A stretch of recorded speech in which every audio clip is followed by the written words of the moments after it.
আসসালামু আলাইকুম দর্শক। অন্য মঞ্চের আজকের আলোচনায় আমাদের অতিথি হিসেবে আছেন সাংবাদিক ও কলামিস্ট জনাব মঞ্জুর আলম পান্না। আপনাদের সকলকে আমাদের এই আলোচনায় স্বাগত জানাচ্ছি। জনাব মঞ্জুর আলম পান্না, আপনাকেও আমাদের অনুষ্ঠানে স্বাগত জানাচ্ছি। অনেক শুভেচ্ছা একদম ভাই। জনাব পান্না, আপনি একটা জিনিস খেয়াল করেছেন, গত দুদিন ধরে নির্বাচন তো এখন ঘনিয়ে আসছে, আর বেশি দিন বাকি নেই, 1 মাস 6-7 দিন বাকি আছে। তো নির্বাচনের আগে মনোনয়ন যে কার্যক্রমটা, সেখানে আমরা খুব সকৌতুকে, আমি এটাকে কৌতুকই বলবো, সকৌতুকে লক্ষ্য করলাম যে বিভিন্ন প্রার্থীরা তাদের হলফনামায় বিভিন্ন তথ্য জমা দিয়েছেন। দুটো পয়েন্ট আমার কাছে খুবই সিগনিফিকেন্ট মনে হচ্ছে। সেটা হলো, একটা হলো তাদের বার্ষিক আয়ের যে হিসাব, এটা আমার কাছে এক ধরনের মানে এক একটা পড়েই আর আমার মুখে হাসি ফুটে ওঠে। আরেকটা হলো তাদের পেশা। এত বড় বড় রাজনীতিবিদ, কারোর পেশায় কিন্তু রাজনীতি না। সবাই পেশায়, কেউ ব্যবসা, কেউ আপনার চিকিৎসা, কারো পেশা হলো মৎস্য ব্যবসা, কারো হলো কৃষিকাজ, কারো হলো গিয়ে আপনার পরামর্শ। তাহলে রাজনীতিবিদ কোথায়?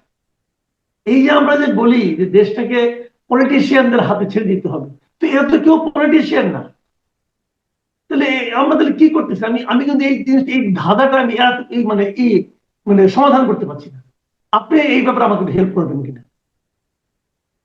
মাসুদ ভাই, যেটা বাস্তবতা, আপনার কাছে এটি খুব গুরুত্বপূর্ণ হোক আর না হোক, আমি এই যে হলফনামা, এই যে মনোনয়ন পত্র বাতিল ইত্যাদি ইত্যাদি এই ধরনের সবকিছু নিয়ে, মানে এইসব কিছু নিয়ে মোটেই কিউরিশিয়াস কিছু না। আমি একেবারেই আগ্রহী না। তারপরেও তো খোঁজ খবর রাখতে হচ্ছে। যদি বলেন কেন আগ্রহী নয়, আমি নই, সেটি হচ্ছে যে এটি স্রেফ সেই আমি ডামি মার্কা নির্বাচন হচ্ছে। 2024 7 জানুয়ারি যে নির্বাচন হয়েছিল, এটি তারই আরেকটি রেপ্লিকা হচ্ছে। সো অত বেশি মানে ব্রেনে চাপ ফেলে কিংবা খুব বেশি উৎসাহী হয়ে এসব খোঁজ খবর রাখতে হচ্ছে, উম, আহ, আমি আসলে ততটা আগ্রহ বোধ করছি না। তবে যেটি বললেন সেটি তো, ওই যে হাসছেন, এই যে একটা হাসির খোরাক হতে পারে, এটি বড় একটা যে বিষয় যে হাসির খোরাক হতে পারে। আপনি মনে করুন যে আপনি বললেন যে মৎস্য চাষ, কৃষি কাজ, এগুলোতে না কোনো হিসেব দিতে হয় না। হ্যাঁ, কত টাকা ট্যাক্স দেওয়া হলো, কত টাকা মানে সরকারের কোষাগারে গেল, এগুলো দিতে হয় না। এগুলো যেমন তোমার ইচ্ছে দেখালেই হলো আর কি। আওয়ামী লীগের সময় নির্বাচন আপনি দেখেছেন, 2018 কিংবা 24-এর সময় গড়ে সবাই যারা তাদের প্রার্থী ছিল, এই মৎস্য চাষ থেকে বছরে 20 কোটি 50 কোটি টাকা আসছে। আবার কেউ কেউ তো দেখালো টকশো থেকে ইনকাম। হ্যাঁ, আমাদের ইনু সাহেব দেখিয়েছিল টকশো থেকে ইনকাম। তো এবারও তাই ঘুরছে। নাহিদ ইসলাম পরামর্শক হিসেবে কাজ করেন, কোথাকার পরামর্শক হিসেবে উনি কাজ করেন? মানে পরামর্শক ফিজও বোধহয় লাগে না আর কি, দেওয়া ট্যাক্স বসানো হয় না এর উপরে, এই জন্য পরামর্শক। আর উনি যে বললেন যে এই যে টাকা হিসাব দিলেন তার ব্যাংকে কত টাকা আছে, যখন আগস্টে উনি পদত্যাগ করেছিলেন উপদেষ্টা পদ থেকে, আপনার নিশ্চয়ই মনে আছে, উনি বলেছেন যে জি। আমার ব্যাংকে 10,000 টাকা আছে, যে টাকা 1 লাখ সামথিং উনি মান্থলি অনারিয়াম পেতেন।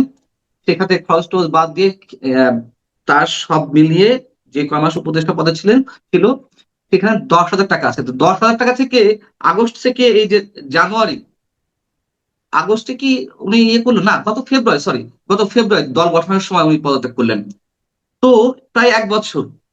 তো এই 1 বছরে ওনার এই পরিমাণ টাকা কোত্থেকে এলো যদি হিসাব করি আমরা, তার তো কিছু ছিল না। এবং উনি বলেছিলেন যে উনি উপদেষ্টা হওয়ার আগে কোনো ব্যাংক অ্যাকাউন্টও তার নামে ছিল না।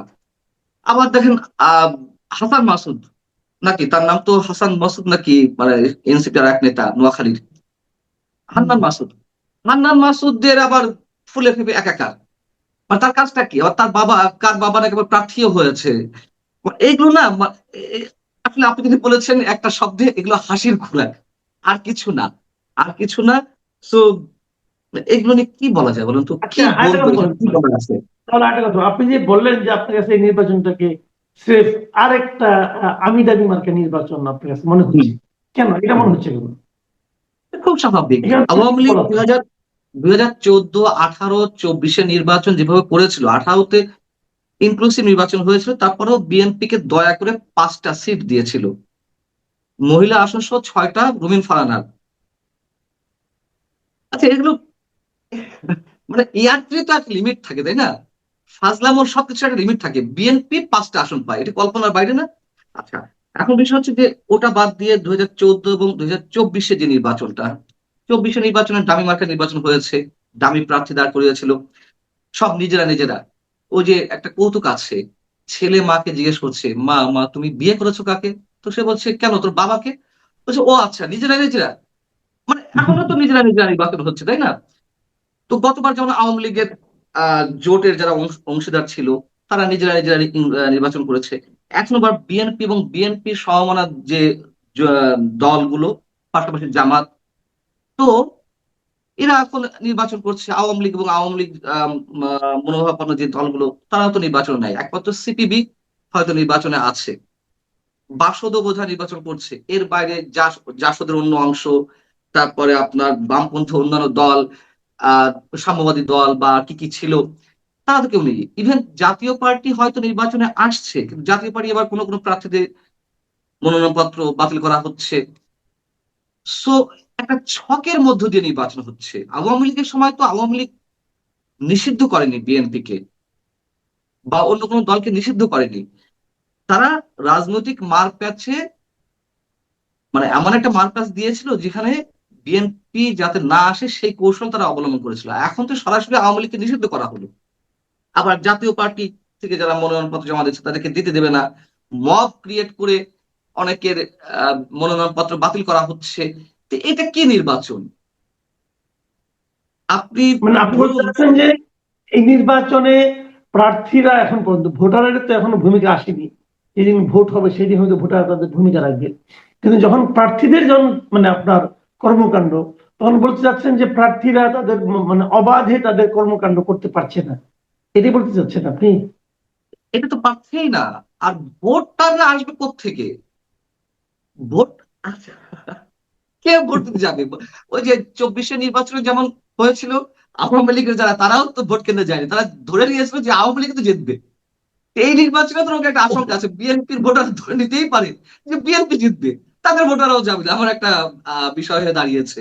এবং আওয়ামী লীগ তো নাই, আওয়ামী লীগ মনোভাবাপন্ন যে দলগুলো তারা নাই, এক কি হবে, জামাতের লোকজন যাবে, তার মধ্যেও সন্দেহ আছে, অনেক ধরনের সন্দেহ আছে, এখানে খেলা আছে, খেলা চলবে। এবং সেদিনকে কে বলছিলেন, আপনি বলছেন আমাকে, মানে ওভার ফোনে, না কে বলছেন আমার ঠিক খেয়াল নেই, আমি সেটি একটু কোট করি। ধরুন কোনো কারণে জামাত নির্বাচনে গেল না, তাদের তো নানান ধরনের প্ল্যান আছে, plan A B C D আছে। একটা পর্যায়ে দেখা গেল যে তারা যে জাতীয় সরকার গঠনের কথা বলছে, বিএনপি যদি ক্ষমতায় আসে, তো তাদেরকে সাথে নিয়ে আবার ওই সেই আওয়ামী লীগ মার্কা সরকার হয়তো গঠন হবে।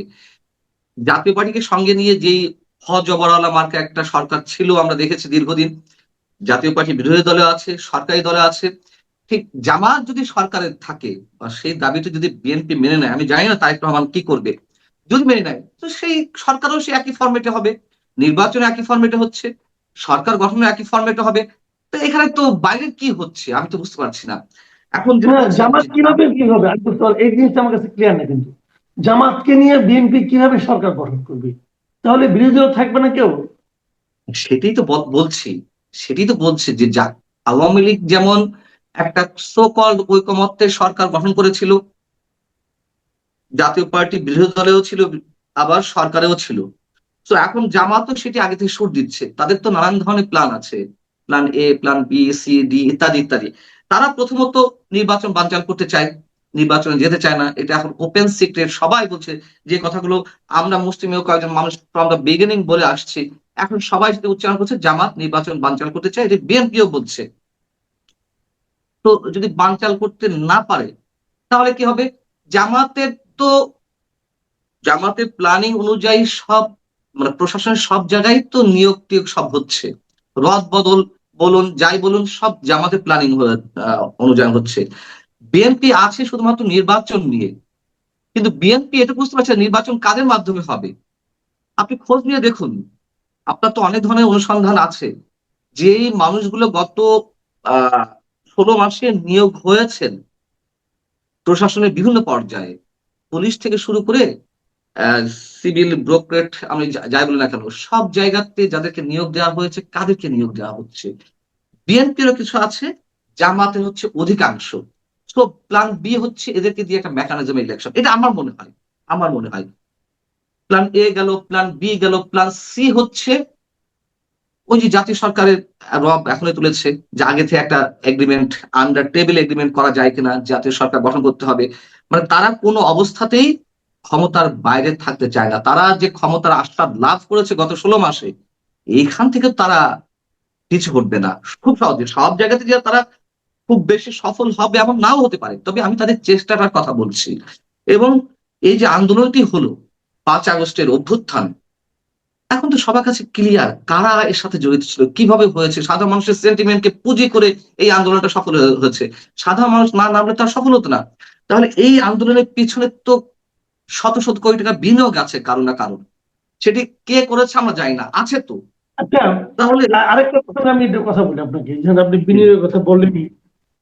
আমি দেখলাম গত কয়েকদিনে যে ব্যবসায়ীরা তারেক রহমানের সঙ্গে যে দেখা করছেন, সাংবাদিকরা যে তারেক রহমানের সঙ্গে দেখা করছেন, মানে সামনে একটা ইলেকশন, 1-1.5 মাস পরে একটা ইলেকশন, সেই ইলেকশনে তারেক রহমান একটা বড় টেনশনে আছেন, কারণ তার দল কিভাবে জিতবে না জিতবে, ওনার কি পলিটিক্যাল স্ট্র্যাটেজি হবে, এটা নিয়ে উনি চিন্তা ভাবনা করছেন। এই সময় যদি দেখা করতে হয়, উনি তো দেখা করবেন এদের সঙ্গে, কিন্তু করতে এর হবে, উল্টো হচ্ছে। মানে এই করতে হবে। প্রতিষ্ঠানগুলো, ব্যবসায়ীরা ওনার সঙ্গে দেখা করছেন, সাংবাদিকরা ওনার সঙ্গে দেখা করছেন, এটাতে আসলে কি ইঙ্গিত করে? এরা কি ধরেই নিয়েছেন যে উনি ক্ষমতায় আসছেন? এরা কি ধরেই নিয়েছে যে যেহেতু উনি ক্ষমতায় আসছেন, অথবা আমাদের এখন থেকেই তেলের বালতি নিয়ে হাজির হতে হবে, বুঝাতে হবে আমি আপনার জন্য কতটা অনুগত, কতটা উপকারী? এই কি প্রতিযোগিতা চলছে? তাহলে কি লাভ হলো? তো আগে তো এগুলি চলতো। কোনো লাভ নেই, কোনো লাভ নেই, বরং আগে যা চলছিল সেগুলো আরো বৃদ্ধি পেয়েছে, ক্ষেত্র বিশেষ আরো বেড়েছে। এখন মনে করুন,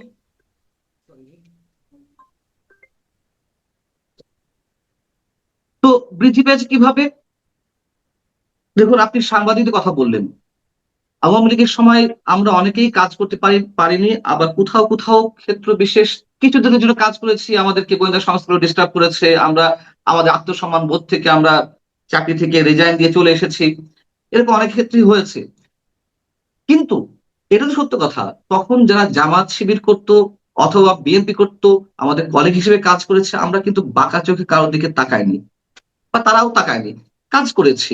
হ্যাঁ, সাংবাদিকদের একটা অংশ তো চাকরিকারিতা করেছেই, তার উজ্জ্বল দৃষ্টান্ত প্রধানমন্ত্রীর সংবাদ সম্মেলন গুলো, যেভাবে তেল বাটার ঘি মেশিন নিয়ে যেত, ড্রাম নিয়ে যেত। তো ওগুলো তো স্রেফ আমাদের কাছে কার্টুনের মতো মনে হয়েছে, তাই না? এখন তার চেয়ে বেশি মনে হচ্ছে। বেশি মনে হচ্ছে এই কারণে যে আপনি বললেন যে তারেক রহমানের যাওয়ার, তখন তো শেখ হাসিনা প্রধানমন্ত্রী ছিল, তারেক রহমান তো এখনো প্রধানমন্ত্রী হননি, তাতেই এই অবস্থা শুরু হয়ে গেছে। এবং ধরে নেওয়া হয়েছে উনি প্রধানমন্ত্রী, নিশ্চিত প্রধানমন্ত্রী। খেলা কিন্তু এখনো অনেক বাকি আছে। ব্যবসায়ীরা মনে করেন যে তারা গিয়ে হাজিরা দিচ্ছে, রাজনীতিবিদরা সেখানে গিয়ে হাজিরা দিচ্ছে।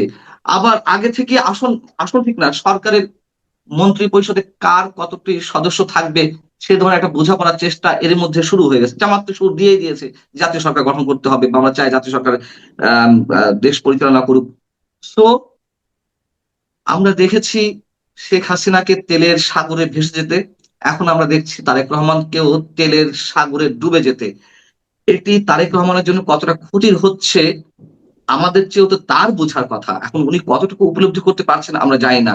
আপনি দেখেন, পত্রিকার সম্পাদক থেকে শুরু করে সিনিয়র সাংবাদিকদের অনেকে তার ওখানে যাওয়া, যে হাজিরা দেওয়া শুরু করেছে। তারেক রহমান, আমি মনে করি ব্যক্তিত্ব সম্পন্ন মানুষ, মনে করতে চাই এবং যেহেতু মনে করতে চাই, আমরা তার আচরণেও কিছুটা বহিঃপ্রকাশ দেখতে চাই। তিনি ওপেন বলবেন যে আমি চাটুকারিতা পছন্দ করি না, আমার এখানে কেউ তেলের ড্রাম নিয়ে আসবেন না। এটা তো মানুষের কাছে খুব পরিচিত দৃশ্য। কিন্তু মানে আমাদের দুর্ভাগ্য যে সেই বিষয়গুলো আমরা এখন আর দেখছি না। তিনি যেভাবে সিকিউরিটি উপভোগ করছেন, তার জীবনের নিরাপত্তার ঝুঁকি আছে, আমরা জানি। কিন্তু যে স্টাইলে, দেখুন এটা খুবই সেন্সিটিভ কথা, কিন্তু এগুলো তো একসময় হিসাব নিকাশ দিতে হবে। একজন সিভিল, সেটা এখন সিভিলিয়ান, একটা রাজনৈতিক দলের প্রধান, তার নিরাপত্তা অনেক বেশি বাড়ানো উচিত, সব মানলাম। কিন্তু আপনি বলুন তো, পৃথিবীর কোন রাষ্ট্রে আছে, কোন দেশে আছে একজন সিভিলিয়ানকে সে দেশের সেনাবাহিনীর শত শত সদস্য গার্ড দিয়ে বিভিন্ন কার্যক্রম পরিচালনা করছে? মানে এই প্রশ্নগুলো কি উঠবে না?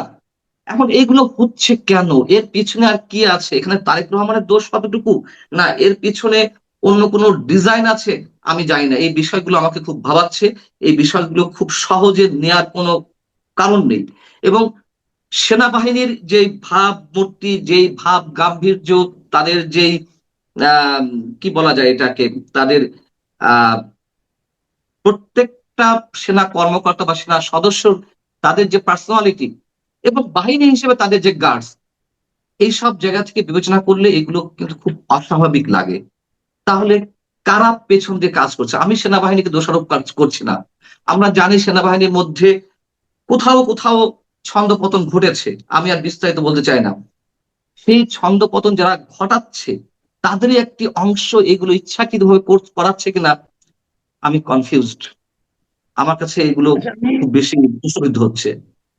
আচ্ছা এখন আমি একটু একটু রাজনীতির বাইরে একটা প্রসঙ্গ নিয়ে, ঠিক রাজনীতির বাইরেও না, ওটার সঙ্গেও রাজনীতি জড়িয়ে আছে, ওটা বলেই আলোচনাটা শেষ করতে চাই, এটাই শেষ প্রসঙ্গ। সেটা হলো, আপনি জানেন গত 2-3 দিন ধরে আইপিএল এ মুস্তাফিজের খেলা না খেলা নিয়ে নানা ধরনের কাহিনী চলছে। এটা নিয়ে আমি আর ডিটেল না বললাম, আপনিই বলেন এটা নিয়ে আপনি আসলে কিভাবে দেখছেন জিনিসটাকে? হ্যাঁ, নিঃসন্দেহে আপনি একটা কন্টেন্ট করেছেন না, যার শিরোনাম দিয়েছেন, টাইটেল দিয়েছেন যে ভারত কি পায়ে পাড়া দিয়ে ঝগড়া বাঁধাতে চাচ্ছে? এই মুহূর্তে এসে মনে হচ্ছে ভারত পায়ে পাড়া দিয়ে অন্তত এক্ষেত্রে ঝগড়া বাঁধাতে চাচ্ছে। তার কারণ আছে। ভারতের বিরুদ্ধে আমাদের দেশের ভিতর থেকে বিভিন্ন রাজনৈতিক দলের নেতা কর্মীরা নানান ধরনের উস্কানিমূলক বক্তব্য দিয়েছে। জামাত পক্ষ থেকে দেওয়া হয়েছে, এনসিপির পক্ষ থেকে দেওয়া হয়েছে, ভারত অ্যাটাক করবে, সেভেন সিস্টার স্বাধীন করে নেবে, এখানে ভারতের বিচ্ছিন্নতাবাদীদের আশ্রয় দেওয়া হবে। এইগুলো যেমন আমরা কোনোভাবেই সমর্থন করি না। আবার মুস্তাফিজকে নিয়ে যা কিছু ঘটলো এটা একেবারে আনইউজুয়াল, নজিরবিহীন। আনইউজুয়াল মানে কি? অস্বাভাবিকতারও তো একটা লিমিট আছে। এটা একেবারে নজিরবিহীন। কোথাও চুক্তিবদ্ধ হওয়ার পরে একটা উগ্রবাদী গোষ্ঠীর চাপের মুখে সেই দেশের সরকারের ইন্ধনে একটু হয়েছে। এবং অমিত শাহ পুত্র জয় শাহ তো ভারতের যে ক্রিকেট বোর্ড বিসিআইআই, না না, এখন সে ইন্টারন্যাশনাল ক্রিকেট বোর্ডে, জয়সা এখন আইসিসি সভাপতি। আইসিসি আচ্ছা।